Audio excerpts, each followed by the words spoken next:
캔버슬랭에서의 성찬은 정말 잊을 수 없는 사건이었다. 금요일, 토요일, 주일에는 13명의 목사들이 참석했고 월요일에는 24명이 참석했다. 위필드 씨의 설교에는 큰 힘이 있었다. 몇몇 사람은 소리쳐 울기도 했으며 청중석 전체가 울음바다가 되는 것을 목격할 수 있었다. 성찬상에서 사람들에게 떡을 떼어주고 있을 때에 그는 하나님의 사랑으로 가득 차 보였으며 일종의 황홀경에 빠져 있는 것 같았고 그는 그 복된 기분의 상당량을 우리에게 나눠주었다. 윌리엄 맥컬록, 1742년. 캔버슬랭에서의 신앙부흥. 위필드는 1742년 6월 3일에 에든버러에 갔다. 스코틀랜드를 처음 방문한 이후 7달 만이었으며 이 두 번째 방문 기간 동안 글래스고우 근처의 두 교구, 즉 킬싯과 캔버슬랭에서는 놀라운 일들이 일어났다. 이 교구들에서의 하나님의 일은 한동안 퇴조를 맞고 있었다. 캔버슬랭의 윌리엄 맥컬록 목사와 킬싯의 제임스 로브 목사는 우리의 상황은 아주 악화되어 그리스도 안에 있는 신자들이 죽어가고 있는 것을 보면서도 우리 목사들이 위로를 해줄 수 있는 사람들은 거의 없었다고 말했다. 맥컬록과 로브는 뛰어난 설교 능력을 소유한 사람들이 아니었으나 자신들의 영적 책임을 의식하고 1741년 더욱 증대되는 열심으로 자신들의 일을 이행하기 시작했다. 그들은 새로운 열정으로 하나님의 거룩하심과 인간의 죄악됨과 그리스도의 대속 그리고 거듭남의 필요성을 선포했다. 바로 그 즈음에 위필드가 처음으로 스코틀랜드를 방문했었다. 그는 글래스고우에서 한 주간 동안 설교했고 그가 떠난 후 캔버슬랭과 켈시 사람들 사이에서는 성경의 중요 진리에 대한 인식이 좀 더 깊어졌고 기도에 대한 관심도 새로워졌다.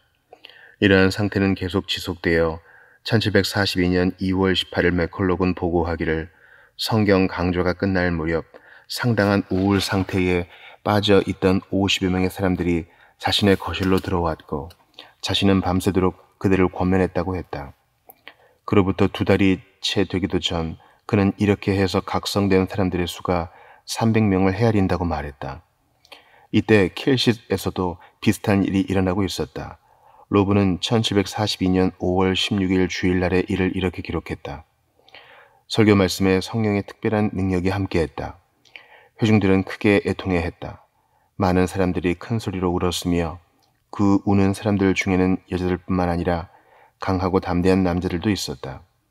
우는 사람의 숫자가 너무 많아서 나는 그들을 교회 안으로 불러 모을 수밖에 없었다. 맥컬록과 마찬가지로 로브도 그들 중 많은 사람들이 그리스도와의 구원에 이르는 연합을 경험하게 되어 삶이 변화되는 것을 보았다. 기쁨에 넘친 그는 이렇게 외쳤다. 오 하나님을 찬양하라. 우리를 향하신 그분의 인자를 인하여 그분을 찬양하라고 모두에게 말하라. 그러면 그분은 이후로도 오랫동안 우리와 함께 머무시리니 오 이것은 정말 귀중한 권고라. 그분은 상처를 입히셨으나 치료하시리. 오 하늘과 땅으로 하여금 그분을 찬양케 하라. 이 사건에 대한 소식은 여러 경험 많은 목사들로 하여금 캔버슬랭과 킬싯을 찾아와 이 일이 단순히 감정의 폭발인지 아니면 참으로 하나님의 역사인지를 살펴보게 만들었다. 이곳을 시찰한 목사 중에 한 사람이 글래스고우의 존 해밀턴 박사였는데 그는 징벌에 대한 두려움에서가 아니라 하나님의 영광을 가렸다는 의식에서 비롯된 뉘우침을 목격했다고 보고했다. 또한 존 웰리슨 박사는 나는 여자와 남자, 노인과 청년 등 많은 사람과 대화를 나눴으나 그들에게서 열광적인, 광신적인 것은 전혀 발견할 수 없었다. 전반적으로 볼 때 나는 캔버슬랭에서 일어난 일이 성경이 독특하고도 놀라웁게 부어짐으로 말미암은 것이라고 생각된다. 이렇게 캔버슬랭과 킬싯을 필두로 하여 남부 스코틀랜드의 여러 도시들이 위필드의 사역을 위해 준비되었다. 이번에는 위필드 부인이 그와 동행하였다. 그들은 연안을 운항하는 배를 타고 여행했는데 이때 이를 위필드는 이렇게 썼다. 배 안에서 나는 대부분의 시간을 은밀히 기도하며 보냈다. 나 자신은 아주 작게 드러나도록 내 귀하신 주님의 영광을 조금이라도 빼앗는 일이 없도록 기도했다. 그는 즉각 사역에 착수하여 에든버러의 고아원 공원에서 하루에 2번씩 설교하고 매일 저녁마다 성경을 강해했다. 또한 그는 글래스고우를 방문하여 2만 명의 이름으로 환영을 받았으며 그곳과 몇몇 마을에서 영적 결과들을 목격했다. 위필드는 에베네셀 어스킨에게 편지를 써보내기도 했다. 나는 당신을 지극히 존중하고 존경하며 하나님을 향한 당신의 열성에 찬사를 보내는 바입니다. 그리고 어떤 면에서 나를 향한 비난이라 생각되는 것들도 있으나 나는 결코 분개를 느끼지 않으며 즐거운 마음으로 앉아서 당신과 당신의 형제들의 설교를 들을 수 있습니다. 나는 당신을 위해 간절히 기도합니다. 나는 눈물을 흘릴 수도 있습니다. 오, 파수꾼들이 눈과 눈을 맞대고 볼 수 있는 날은 언제 올까요? 위필드가 캔버슬랭에 도착하자 사람들 사이에 더욱 열기가 고조되었다. 천연의 대형 야외 경기장에서 예배를 드렸는데 첫날 하루 동안 그는 3차례나 설교했다. 이날의 일을 그는 이렇게 말했다. 그런 소동, 더욱이 밤 11시의 그런 소동은 정말 전례가 없는 것이었다. 약 1시간 반 동안 예배가 진행되는 사이 많은 사람들이 눈물을 흘렸고 많은 사람들이 깊은 영적 슬픔에 빠져 다양한 방법으로 그것을 표현했다. 맥컬록 씨는 내가 설교를 마친 후 새벽 1시가 지날 때까지 설교했으나 시간이 그렇게 되었는데도 그들에게 돌아가라고 설득할 수가 없었다. 그날 밤 그 들판에서는 밤새도록 기도와 찬양 소리를 들을 수 있었다. 새벽에 한 귀부인은 젊은 숙녀들이 찬양을 하고 있는 것을 보고 그들과 어울려 찬양을 하기도 했다. 그 다음 주일에는 성찬식이 거행되었다. 최근에 회심을 한 수많은 사람들이 강렬한 열심으로 이 예식에 참여하려 하는 것을 볼 수 있었는데 맥컬록의 표현을 빌리자면 그리스도께서 그들을 사랑하시고 또 그들의 사랑받는 주님으로서 그들 안에서 다스리셨고 그들 위에서 다스리셨으며 그들을 위해 다스리셨다. 목사들도 몇 명 내방하여 2개의 설교단이 설치되기도 했다. 성찬에 참여할 의도로 온 사람들은 목사들이 심사하여 거듭났다는 증거를 갖고 있는 사람에게만 성찬에 참여해도 좋다는 금속지의 증표를 주었다. 예배는 토요일 내내 진행되었고 주일에는 설교와 더불어 성찬이 시행되었으며 월요일에는 마지막 대예배로서 모든 순서를 마감했다. 존 캐닉에게 보낸 편지에서 위필드는 이렇게 말했다. 안식일 날 그곳에는 틀림없이 2만 명 이상의 사람들이 모였어. 성찬식도 야외에서 가졌어. 내가 만찬상에서 떡을 떼어주기 시작하자 사람들이 너무 많이 밀려와 그 일을 중지하고 설교를 할 수밖에 없었고 그동안 다른 목사들이 다른 성찬상에서 떼어주었어. 목사들이 한 사람 한 사람씩 하루 종일 설교했고 저녁 때 성찬이 끝난 후에는 목사들의 요청에 따라 내가 온 회중에게 설교했어. 월요일 아침 다시 내가 설교했는데 그렇게 많은 사람들이 동시에 감동에 빠지는 광경은 전에 본 적이 없어. 당신이 여기 있었더라면 창에 찔린 구세주를 애도하며 눈물로 온몸을 적신 수천 명의 사람들을 볼 수 있었을 것이요. 그런 상황에 감격한 맥컬록은 먼저 위필드가 캔버슬랭에 도착하기 이전의 일에 관해 이렇게 말했다. 나는 500명 이상의 영혼들이 각성되어 죄를 깊이 자각하게 되었고 잃어버린 바 된 자신의 상태를 감지하게 되었다고 믿을 만한 충분한 이유를 갖고 있다. 나는 이 사람들의 대부분이 구원에 이를 정도로 하나님을 확신케 되었다고 믿는다. 이 500여 명이라는 숫자에는 단순히 회심한 척하거나 지옥을 두려워하는 것 외에 별다른 신앙 행위를 하지 않는 사람들의 숫자는 포함되어 있지 않다.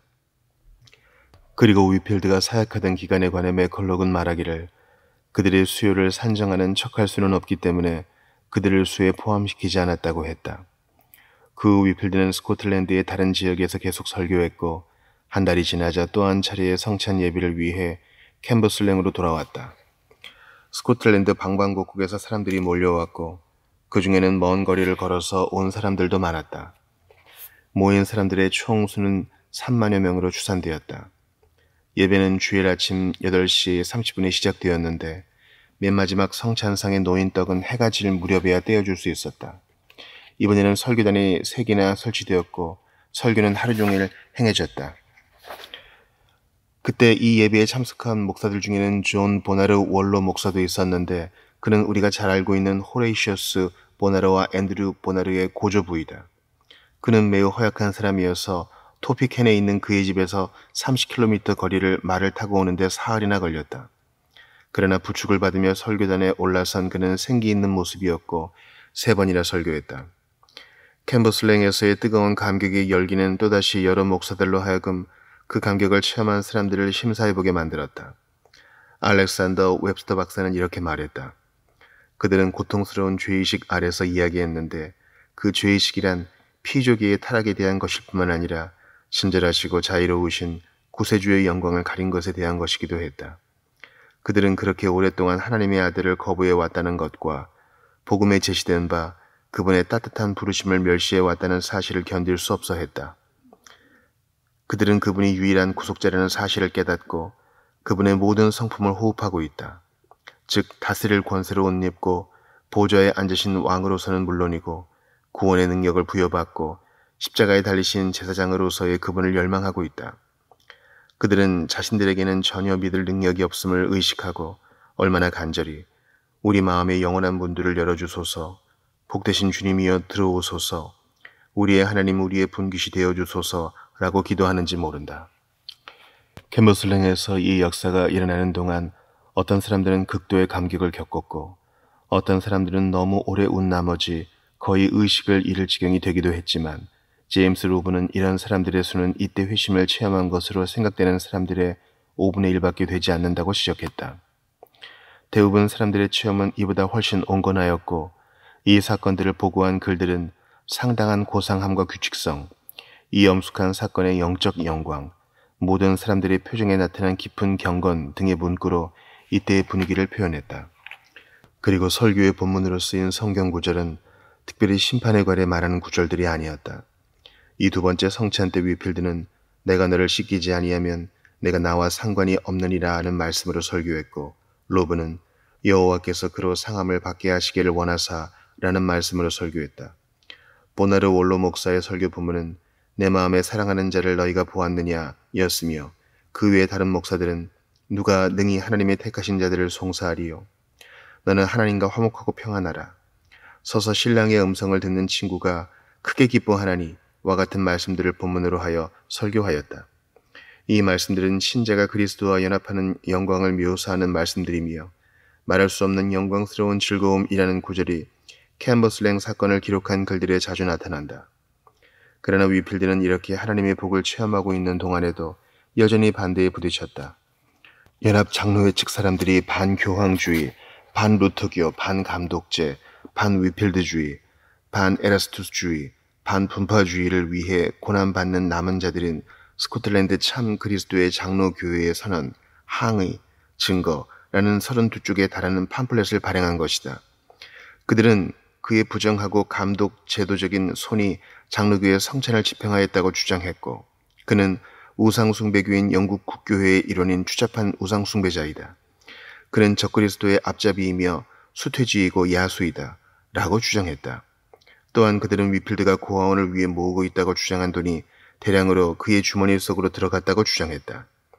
위필드는 이 사람들에게 아무런 대꾸도 하지 않았으나 한 친구에게 보내는 편지에서 이렇게 말했다. 친히 아는 어스킨 형제는 나에게 아주 검은색 옷을 입혀놓았소. 아, 가엾은 사람들. 이어 비슷한 팜플렛이 스코틀랜드에서는 7가지가 더 등장하였는데 한결같이 위필드를 풍자하는 것들이었다. 그런데 그때 아메리카에서 쓰여진 팜플렛 2종류도 스코틀랜드에 유포되고 있었다. 그 팜플렛들은 위필드가 사역한 결과 식민 대륙에서 해로운 광신적 습속이 일어나고 있다고 주장했으며 몇몇 청년들이 자칭 그 습속의 전파자라 하면서 청중들을 끌어모으고 그들을 광신 상태로 이끌어들이고 있다고 했다. 캔버슬랭에서 극단적인 감정의 격돌이 일어나는 것을 본 스코틀랜드 사람들 중에는 그러한 비난들을 사실로 믿으려고 하는 사람들이 많았다. 하지만 그런 주장들에도 불구하고 캔버슬랭에서 일어난 신앙 부흥의 크고 신령한 가치는 도처에서 분명하게 나타났다. 그것은 선정주의나 쇼맨십, 흥행 사업의 결실이 아니었다. 그보다 맥컬록이 표현한 것처럼 이 일은 기독교의 위대하고도 본질적인 교리의 영향 아래서 시작되고 수행된 것이었다. 그것이 바로 맥컬록과 로브, 그리고 캔버슬랭에서의 역사에 참여했던 다양한 사람들, 그리고 누구보다 위필드가 설파한 진리였다. 9년 후 맥컬록은 자신이 목격한 그 운동을 재차 평가하면서 이렇게 말했다. 이 일은 모든 계층, 모든 연령, 그리고 어떤 도덕적 상황에 처해 있는 사람이든 상관없이 모두를 포용했다. 그 일의 위력 아래 들어온 사람들은 저주와 욕설과 술 취함을 포기했다. 그 일은 불의한 행동을 뉘우치게 했고 복수심에 가득 찬 사람으로 하여금 용서를 베풀게 했다. 그 일은 목회자와 성도들을 좀 더 강한 긍휼의 끈으로 한데 묶어주었다. 그 일은 가정재단을 쌓게 만들었다. 그 일은 사람들을 하나님 말씀을 배우는 학생들로 만들었고 그들로 하여금 천국에서 그들의 아버지와 교제하려는 생각과 목적을 갖고 그것을 위해 노력하게 만들었다. 알곡 중에 쭉정이가 있었던 것도 사실이지만 목사들이 세심하게 이를 간파해내어 즉시 뽑아 없애버렸다. 그 후로도 오랫동안 캔버슬랭에서의 역사 때 회심했다고 믿는 겸손한 남녀들이 흠없는 그리스도인의 이름으로 이웃들 가운데로 걸어 들어갔으며 그 부흥의 시절 주님이여 구주로 부르게 되었던 분의 품에 안겨 화평하게 죽어갔다. 그곳에는 산 돌들이 많으므로 그들을 한데 연합시키는 것을 생각할 때인 듯하다. 교회를 세우시는 위대한 건축자께서 우리를 인도하시고 방향을 지시하시기를. 위필드가 호웰 해리스에게 1742년 9월. 모든 일을 주님을 조차 조용하고 지혜롭게 행하면서 교회를 운영해 나가는 그의 놀라운 지혜에는 어안이 벙벙할 뿐이었다. 호웰 해리스가 위필드에 관해 1743년 감리교회를 최초로 조직화함. 런던으로 돌아온 위필드는 전에 하고 있던 일, 즉 복음을 선포하는 일과 공동체를 결성하고 조직화하는 일에 매진했다. 그의 작업 본부는 물론 무어필지에 있는 장막이었다. 그곳에 모이는 회중들의 수는 2,000 내지 3,000명에 달했고 특별한 경우에는 더 많은 사람들이 몰려들기도 했다. 오늘날 같으면 관계 당국이 집회를 허용치도 않았을 정도로 많은 사람들이 위필드의 설교장으로 몰려든 것이다. 장막 건물 외에 위필드는 이미 소사이어티 룸이라는 또 하나의 건물을 세운 바 있었는데 일반 사람들이 그곳에서 열리는 정기 예배에 참석하곤 했지만 그곳 공동체에 대한 허가는 그 회원 수로 인해 유보되었고 또한 고정 회원 수와 전임으로 그곳에서 사역하는 사람들의 수를 정기적으로 산정하여 보고해야 했다. 그 공동체는 밴드와 클래스 둘로 나뉘어졌다. 장막은 학교 2곳, 여학교 1곳과 남학교 1곳을 운영했고 도서실 1곳을 보유하고 있었으며 가난한 사람들을 돕기 위한 조직체를 경영하고 있었다. 또한 그곳에는 작업장 1곳과 소규모 직업 소교소도 있었다. 이 모든 활동들은 계획성 있고 질서 있게 관리되었다. 호웰 해리스는 이에 대해 이렇게 말한다. 미혼 남자들은 밴드에서 함께 모이고 기혼 남자들도 따로 모이며 그들은 일주일에 한 번씩 전체 모임을 갖는다. 각 밴드의 지도자들은 사역자를 만나 그가 모든 구성원들의 상황을 알 수 있게 해준다. 여자들의 모임에도 똑같은 규칙이 적용되는 것을 볼 수 있으며 남성 밴드와 여성 밴드는 일주일에 한 번씩 전체 모임을 갖는다. 가난한 사람들도 마찬가지로 영혼과 육신 모두 돌봄을 받으며 이 일만을 전담하는 사람들이 따로 있다. 재정 출납을 맡아 하는 사람도 따로 있으며 모든 일이 그렇게 질서 있게 진행되므로 이곳은 아주 편안하고도 유쾌한 곳이며 무슨 일이든 서두를 필요 같은 것은 없다. 그리고 이곳에는 100명이 넘는 남녀 장학생들이 교육받고 있고 교사는 침대 등이 갖춰진 방에서 기거하고 있다. 그래서 이곳에서의 삶은 천국과 같다. 이곳에서 발행하는 소식지 장막의 순간들에는 주간 사역활동이라는 난이 있는데 이 난에는 장막에 소속된 직분자들의 설교나 각 조직체들의 집회 등 사역자와 그의 보조자 1~2명이 각 주간마다 이행한 일들 19가지가 소개되었다.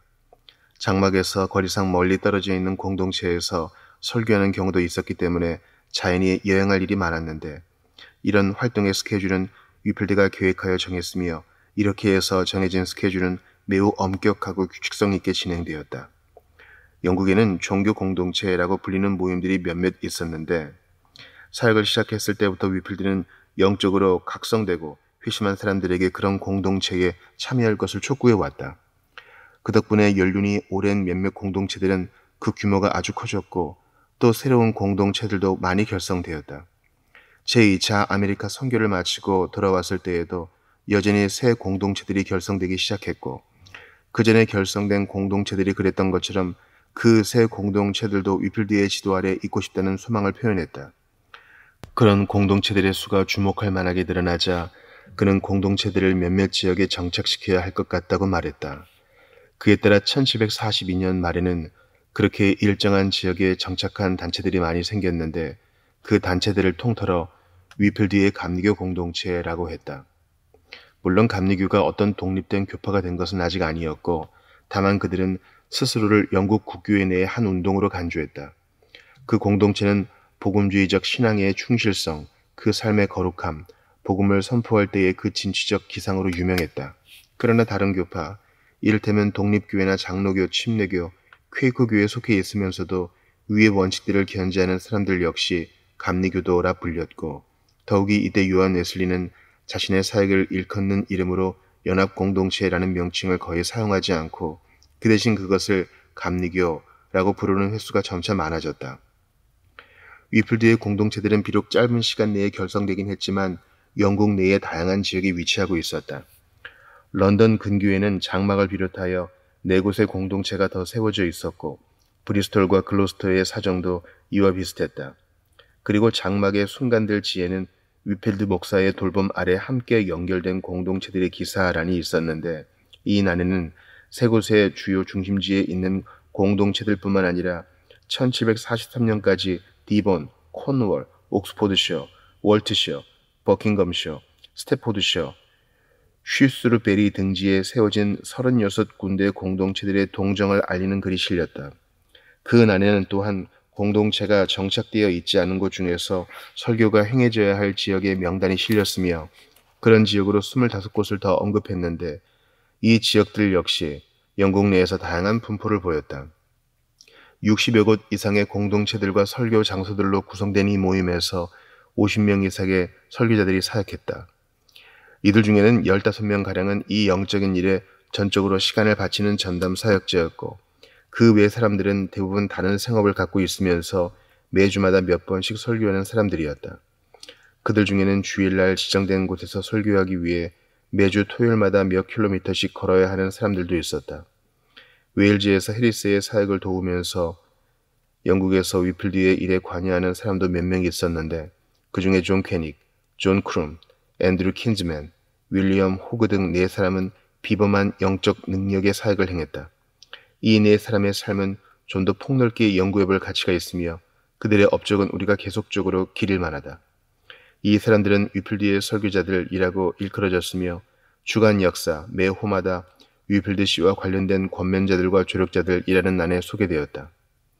이 사람들이 바로 후에 말을 타고 순회하는 감리교 설교자들로 널리 알려질 사람들의 효시였다.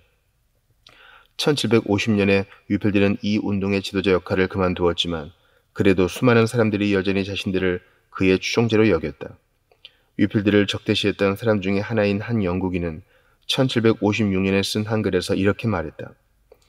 위필드 씨에게는 10만 명가량의 추종자가 있는 것으로 널리 알려져 있는데 그들 대부분이 그의 설교를 듣기 전에는 지독히 비열하고 나쁜 사람들이었으나 지금은 건전하고 경건한 사람들이요 사회의 훌륭한 일원이자 왕의 충직한 신민들이 되었다고 한다. 웨슬리 씨의 설교 또한 그에 못지않게 많은 사람들에게 좋은 영향을 끼쳤다고들 한다.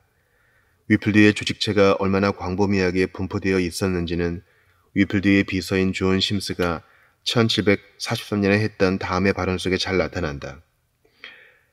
영국이나 웨일즈에서 한 가지의 일이라도 시작되지 않은 구역은 거의 없다시피 하다. 마찬가지로 1744년에 옥스포드 펜브로크 칼리지의 한 신사는 위필드가 온 나라를 돌아다니면서 최신식의 공동체들을 세운다고 했다. 그리고 같은 해에 아메리카의 하버드 대학 총장 에드워드 위거스 워드는 위필드에게 말하기를 당신은 당신의 관심이 미치는 한 영국과 웨일즈의 구석구석까지 다니면서 당신의 추종자들로 일단의 무리들과 연합체들을 형성시켰고 그들 위에 권면자들과 감독자들과 방문 설교자들을 세워주었다. 그리고 당신 자신은 그 모든 일들을 관할하는 대조정자이다. 라고 했다. 모든 것을 관할하는 대조정자란 위글스 워드의 말에는 정말 일리가 있다. 위필드는 정말 효과적인 리더십을 발휘했기 때문이다. 그러나 그 리더십은 명령을 내리는 리더십이었다기보다는 풍성한 애정과 거룩한 본을 보이는 리더십이었다. 그의 조직체에 속해 있는 사람들과 설교자들은 대부분 그의 설교를 듣고 회심한 사람들로서 그를 지극히 존경했으며 또 그들 자신이 이상적인 그리스도인이라 생각하는 모습이 바로 그에게서 구현되고 있는 것을 목격한 그들은 그를 따르는 것을 행복하게 생각했다. 위필드가 주도한 그 운동은 4개의 협회로 나뉘어져 있었다.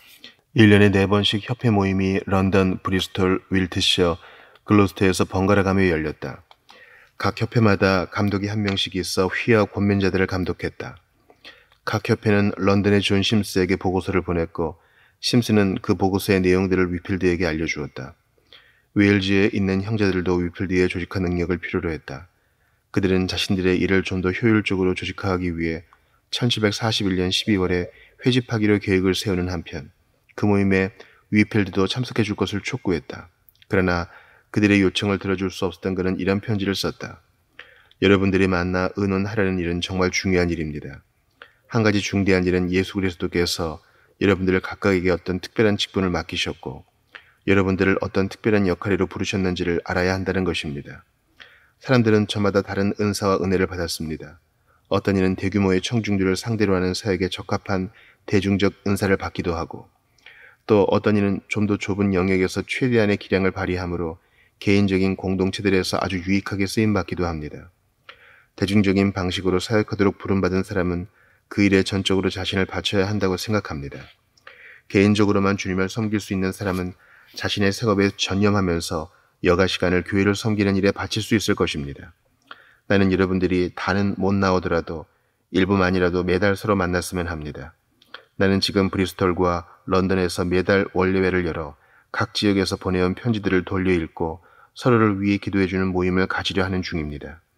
여러분들이 원래 모임을 가지면서 각 권면자들과 사역자들이 서로 성공 사례들을 나눈 후 그 요약된 내용들을 잉글랜드로 보내주신다면 우리도 우리의 원래 회에서 다뤄진 내용들을 정리하여 여러분들에게 알려드리겠습니다. 그렇게 하면 우리들 사이에 일체감이 증진될 것이고 사랑이 커질 것이며 우리의 손은 더욱 강건해질 것입니다. 이 모든 일은 기존의 국교회와 공식적으로 분리되는 일 없이 이루어질 것입니다. 초기의 감리교회의 중요 요소가 된 어떤 관습들, 이를테면 대중을 상대로 권면하는 자와 개인적인 권면자를 구별하는 것, 원래 회의를 갖는 것, 편지를 회람하는 날을 두는 것 등이 위필드의 위의 편지에 처음으로 제시되고 있다. 웨일즈 사람들은 계획대로 모임을 갖기는 했으나 생각대로 일이 잘 되지 않았다.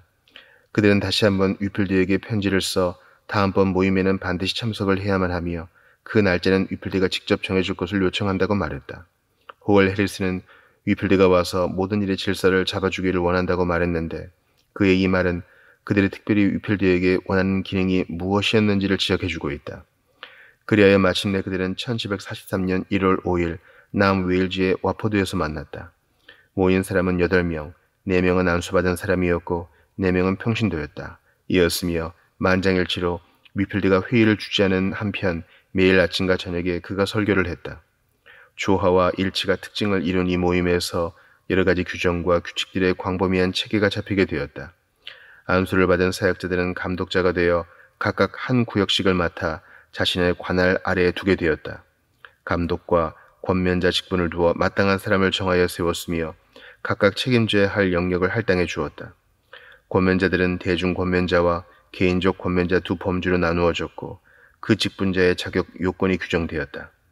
그들은 각 지역 단위로 원래회를 가져야 했고 1년에 4차례씩 좀 더 큰 지역 단위로 회합을 열어야 했으며 웨일즈 지역 전체로는 1년에 한 번씩 연례 회의를 가져야 했다.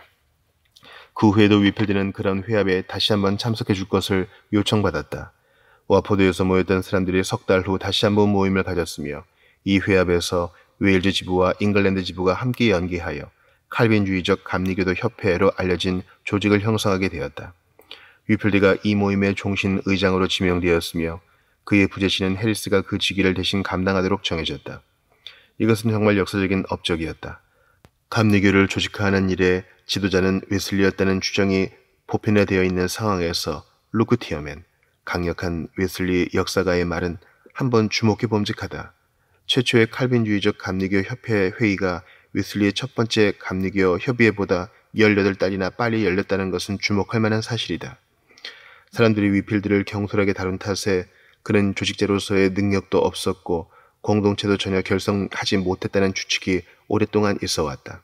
그러나 사실은 그 반대였다는 증거를 우리는 지금 살펴보고 있다. 그의 삶은 질서와 계획성에 지배되는 삶이었고 또 그는 감리교를 최초로 조직화한 사람이었다는 사실을 우리는 발견하는 것이다.